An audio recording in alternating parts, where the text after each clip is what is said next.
l'administration du territoire, le colonel Samoura, M. Kassé de la police, M. Mara de la police. Et les gens leur ont signifié que l'Assemblée générale d'aujourd'hui n'était pas autorisée. Sans donner trop de motifs, en disant pour la paix, pour la quiétude sociale, vous savez, hein, ces slogans qui ne signifient pas grand-chose lorsqu'ils sont émis en particulier par les gens de FPG. Et donc cette Assemblée générale ne devrait pas se tenir. Et mieux, il leur a remis une lettre signée de la présidente de la délégation spéciale de Kaloum, lettre dans laquelle, naturellement, on confirmait que cette Assemblée générale était interdite. Donc le matin très tôt, ils ont déployé des forces, des pick-up, des camions, avec des agents de force de l'ordre armés jusqu'aux dents. Ils ont ceinturé d'abord le quartier, là-bas, le secteur, disons, et ils ont commencé à chasser tous ceux qui venaient pour répondre, pour participer à cette réunion. Et au 8 novembre, il y avait, vous l'avez vu, un déploiement très fort des forces de l'ordre. Bon, on s'est retrouvés ici. À un moment donné, on a dit, bon, il faut quand même aller constater et voir qu'est-ce qu'il en est. C'est vrai que nous savions que la plupart des militants ont été chassés. Certains auraient été même arrêtés. Parce qu'il y avait une petite sono qu'ils ont mis en place ici pour accueillir les gens au niveau du siège du parti.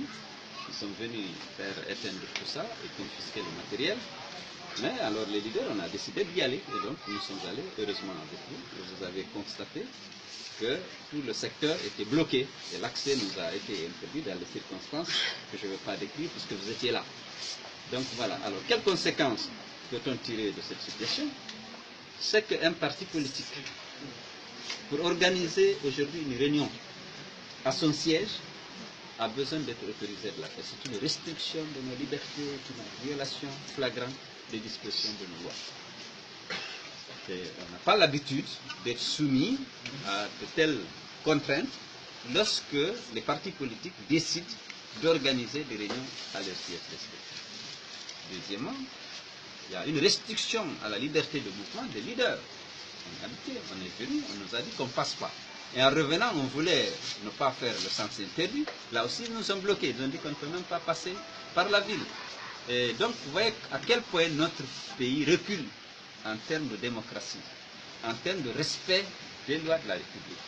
Vous le savez déjà, à Kaloum, lorsque les femmes de l'opposition ont décidé de marcher, après avoir obtenu tous les accords de principe, je rappelle que c'est autorisé par la Constitution, on a vu des agents de force de défense et de sécurité se mettre devant les femmes et interdire l'exercice d'un droit consacré par la Constitution et validé pour cette fois-ci même par la délégation spéciale.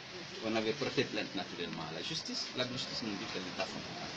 Nous sommes dans un pays où il y a une restriction très forte de nos libertés et de nos droits. Il faut qu'on se mobilise pour dire non. On ne peut pas continuer à nous accommoder de ces violations flagrantes de nos droits et des dispositions légales. Et c'est pourquoi j'en profite pour lancer un appel à tous les citoyens. La manifestation du jeudi n'est pas une manifestation de l'opposition, c'est une manifestation des Guinéens épris de paix, de liberté et de bien-être. Parce qu'on l'a expliqué, la cherté de la vie à laquelle nous sommes confrontés aujourd'hui n'est que le résultat de la mauvaise gouvernance, du détournement massif des deniers publics et que nous sommes en train de payer pour résorber les déficits créés justement par cette mauvaise gouvernance à travers notamment des marchés de gré à gré qui ont dépassé le milliard de dollars en 2014 et 2015. Donc, il faut condamner, nous condamnons avec la dernière énergie cette violation de nos droits et cette décision prise par les plus fortes autorités de ce pays d'empêcher la tenue d'une assemblée générale au siège de l'UFDG.